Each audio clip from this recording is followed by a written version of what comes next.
Tuesday, May 29th, 1453, 4 a.m. You're standing on the Theodosian Walls of Constantinople, the walls that have protected this city for over 1,000 years.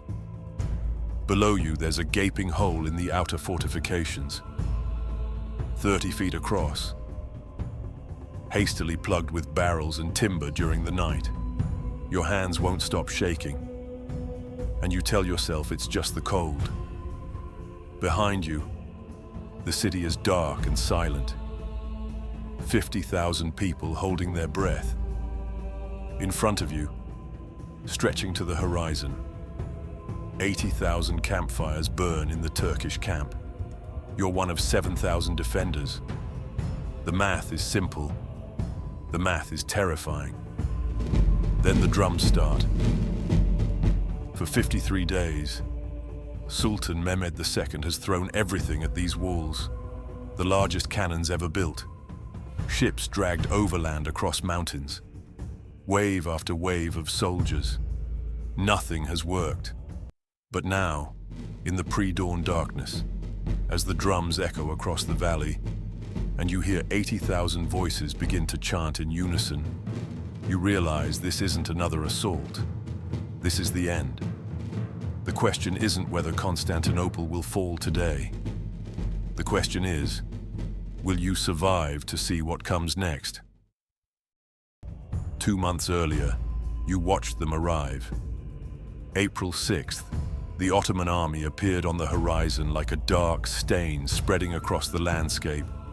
It took 3 days for the full force to assemble outside the walls.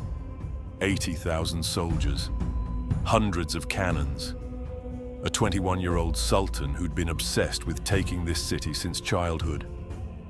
Constantinople, the queen of cities, the last remnant of the Roman Empire that once ruled the known world. For 1,100 years, these walls have stood. Huns, Avars, Arabs, Bulgars, Rus, all have broken themselves against the Theodosian fortifications. 3 concentric walls, each higher than the last, protected by a moat 60 feet wide. Impregnable, unconquerable. Except the city behind those walls is dying. You walk through neighborhoods that used to bustle with 500,000 people. Now they're silent. Empty houses with doors swinging open. Churches abandoned. Gardens overgrown. The population has been bleeding away for decades. Plague, economic collapse, civil wars, the slow strangulation as the Ottoman Empire consumed everything around the city.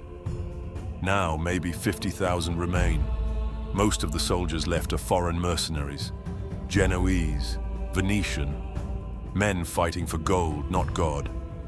Emperor Constantine XI knows this. He's 48 years old, no wife, no heir, ruling over the corpse of an empire. On April 5th, the night before the siege began, he gathered the city's leaders in the Great Palace. He didn't give a rousing speech. He didn't promise victory. He simply said, "We will defend this city because there is nowhere else to go." The next morning, the bombardment started. The Ottomans have brought something new to this siege, something that changes everything. They call it Basilica, a bronze monster of a cannon, 27 feet long, designed by a Hungarian engineer named Orban. It fires stone balls that weigh 1,200 pounds. The sound, when it fires, cracks windows 3 miles away. The ground shakes. Your teeth rattle in your skull. On April 18th, Basilica fired at the St. Romanus Gate. The ball punched through the outer wall like it was made of paper. The wall that had stood for 1,000 years collapsed in a cloud of dust and screaming stone. The engineers worked through the night to patch it. They worked through the next day while the cannons kept firing, and the day after that. For 53 days, it's been the same rhythm. Bombard, repair, bombard, repair. You're not sure how much longer the walls can take it. You're not sure how much longer you can take it. But something happened yesterday that changed everything. May 28th. The bombardment stopped. After nearly 2 months of constant thunder, the silence was deafening. You thought maybe they were leaving.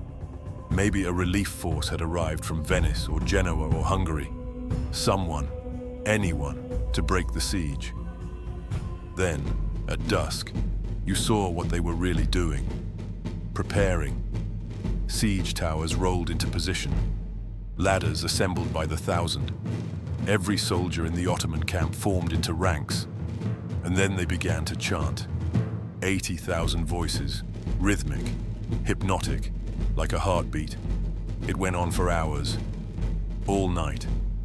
No one in the city slept. Now it's 4 a.m. on May 29th, and the drums mean one thing. The final assault has begun. They send the Bashi bazooks first. Irregulars, barely trained, armed with whatever they could scrounge. Farm tools, old swords, clubs. Criminals promised freedom if they fight. Peasants promised loot. The dregs of the army, sent in first to exhaust you, to fill the moat with their bodies if necessary. They come screaming out of the darkness, thousands of them, a human wave crashing against the outer wall. The breach, the section destroyed by basilica and plugged with timber, is where they focus.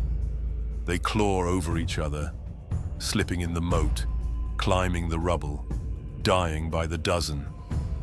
You're on the inner wall, 50 yards back, watching arrows fall like black rain. Genoese crossbowmen are firing from the towers in controlled volleys. Byzantine soldiers pour Greek fire, that ancient, terrifying chemical flame that burns on water, down on anyone who reaches the breach. The screaming is constant. The smell of burning flesh drifts up on the wind. A man 3 feet from you takes an arrow in the eye. He's dead before he hits the ground. You step over him. There's no time to think about it. The irregulars break after an hour. They pull back, leaving hundreds of dead in the moat. You have maybe 10 minutes to catch your breath, to drink water from a shared skin, to check your weapons. Then the professionals arrive. Anatolian infantry, soldiers in the Sultan's regular army, trained, disciplined, armored. They advance with siege towers, wooden structures taller than the walls, pushed forward on wheels, bristling with archers. Engineers follow with scaling ladders and battering rams. This wave is different, coordinated, relentless. Giovanni Giustiniani is everywhere at once. He's the Genoese mercenary who took command of the defense, brought in because he's done this before, held walls, broken sieges, survived the impossible. He's running along the ramparts in full plate armor, shouting orders in Greek, Italian and Latin, pulling men into position, plugging gaps with whoever's closest. Emperor Constantine is with him, fighting shoulder to shoulder with Genoese sailors and Byzantine farmers. You see him, the heir of Caesar Augustus, pick up a spear from a dead man's hands and brace it against a scaling ladder. An explosion rocks the wall beneath your feet. Basilica has fired again, point-blank range. A section of the outer wall collapses inward, and Ottoman soldiers flood through the gap. But the defenders hold, barely. Greek fire again. A desperate countercharge by Venetian knights in full armor, crashing into the Ottoman infantry like a mailed fist. The Ottomans waver, fall back. The breach holds. You think, we might actually survive this. Then you see them, the Janissaries. You've heard stories about the Janissaries your entire life. The Sultan's personal guard. Elite infantry trained from childhood to be the perfect soldiers. Boys taken from Christian families as young as 7. The Dev Shirme, the blood tax. Converted to Islam, raised in barracks, taught nothing but war. They don't charge. They don't scream. They march. 10,000 men in white felt caps and blue robes, moving in perfect formation toward the walls. They carry composite bows, scimitars, and something else. Discipline. The kind of discipline that doesn't break. Ever. The arrows start hitting before you even see them draw. Precision shots. The man to your left goes down with an arrow through the throat. Then the man behind you. The Janissaries are shooting in volleys, systematic, mechanical, clearing sections of the wall before they even reach it. Ladders go up, not the chaotic scrambling of the irregulars. This is coordinated. One man climbs, another holds the ladder steady, a third covers with arrows. If the first man falls, the second takes his place immediately. No hesitation, no fear. Giustiniani is still at the breach, still holding, but you can see he's wounded now. Blood soaking through his armor at the left shoulder. His face is pale. He's swaying on his feet, but he won't leave. He's shouting at his men to hold the line. Then a crossbow bolt punches through a gap in his armor. He staggers, falls to one knee. His men rush forward, catch him before he hits the ground. They're carrying him off the wall. Someone's screaming that he's abandoning the city. Getting on a ship, running. You don't know if it's true. But his Genoese soldiers see their commander being carried away and they hesitate. Some of them start pulling back from the wall. Emperor Constantine sees it happening. He rides his horse directly to the breach, dismounts, draws his sword. He's screaming at the men to hold, offering gold, appealing to their honor, begging them to stay. Some do. Not enough. A Janissary reaches the top of the inner wall 30 feet from where you're standing. Then another. Then 5 more. They're inside now, behind the defenses, and more are pouring over. Somewhere, church bells start ringing. The alarm. The signal that the walls have been breached. But it doesn't matter anymore because you can see Janissaries flooding through a small postern gate near the Blachernai Palace. Someone left it unlocked, or opened it from the inside. You don't know which. You run. The streets are madness. People running in every direction. Toward the harbor, toward the churches, toward their homes to barricade the doors and pray. A woman drags 2 screaming children toward a courtyard. An old man sits on a fountain's edge with his head in his hands, not moving, while people stampede past him. Ottoman soldiers are already in the streets. Not many yet, but enough. Everyone is heading the same direction.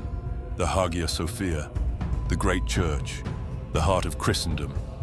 If the city falls, that's where you go. That's what people have always done. The church is sanctuary, God's house. Surely they wouldn't.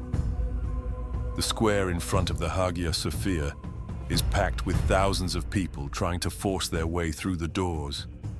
You're crushed against bodies, pushed forward by the crowd's momentum. Someone near you is screaming that the Virgin Mary will protect us, that a miracle is coming, that an angel will descend from the dome and drive the Turks into the sea. You make it inside. The dome soars overhead, impossibly high, covered in golden mosaics that catch the candlelight and seem to glow from within. Hundreds of candles burn. Thousands of people pray, sing, weep. A priest stands at the altar holding up the Eucharist. Old women clutch icons to their chests. Children sob. Men who moments ago were fighting on the walls kneel with their weapons still in their hands. You're holding hands with strangers. On your left, a woman you've never met. On your right, a child, maybe 7 years old, tears streaming down his face. The singing grows louder, defiant. The voices echo off the dome, creating harmonies that sound like heaven itself. Then you hear the doors shudder. They're outside. The singing doesn't stop. It gets louder, desperate. The priest raises the Eucharist higher. People are shouting prayers, screaming them. The doors shudder again. Wood splinters. Then they break. Janissaries pour through the entrance. Dozens of them. Disciplined, controlled. They're not killing everyone. Not yet. They're separating people. Men to one side, women and children to another. The healthy, the young, the valuable. Those will be marched out and sold in the slave markets. The old, the sick, the ones who resist. You don't watch what happens to them. An officer is shouting in Turkish. A Greek translator yells over the chaos. The city has surrendered. Anyone who cooperates will be spared. Resistance means death. You're forced to your knees, hands bound behind your back. You look up at the dome one last time. The golden mosaics of Christ Pantocrator staring down at you with sad, knowing eyes. Outside, Sultan Mehmed II has entered the city. He's 21 years old, and he's just conquered the prize that eluded his father, his grandfather, and every Ottoman sultan before him. Tomorrow, he'll tour the great palace and weep at the ruins of the empire he's destroyed. He'll order the Hagia Sophia converted to a mosque. He'll rename the city Istanbul. But you don't know any of that yet.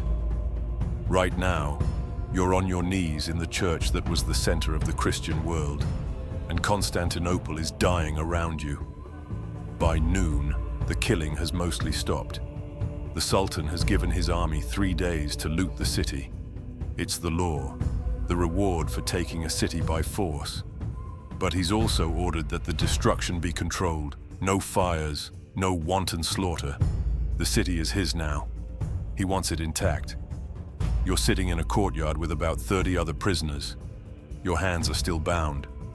A Janissary guards you, but he looks bored. He's younger than you expected, maybe 16. Just a boy, like most of the people in this courtyard. The woman next to you is crying silently. An old man is praying the rosary in Latin, his voice hoarse. Another man stares at nothing, his eyes empty. Someone whispers that they saw Emperor Constantine die on the walls, fighting to the last, refusing to flee. Someone else claims he tore off his imperial regalia and died as a common soldier, so the Ottomans couldn't parade his body through the streets. No one has found his corpse. Maybe no one ever will. The city is quiet now. No bells. No prayers calling from the minarets yet. That will come later. Just wind moving through empty streets and the distant sound of soldiers ransacking houses. You hear footsteps. The young Janissary straightens up. An Ottoman officer approaches, looks over the prisoners, and points. At you. At 3 others. You're pulled to your feet. You don't know where you're going. To the slave markets of Edirne, maybe. Or to work on the Sultan's building projects. Or maybe just to a mass grave outside the walls. You don't know if you'll ever see this city again. Constantinople, the city of Constantine, the new Rome, the queen of cities, the last echo of an empire that ruled the world for over 1,000 years, has fallen. The walls that stood for 11 centuries finally broke, and you were there,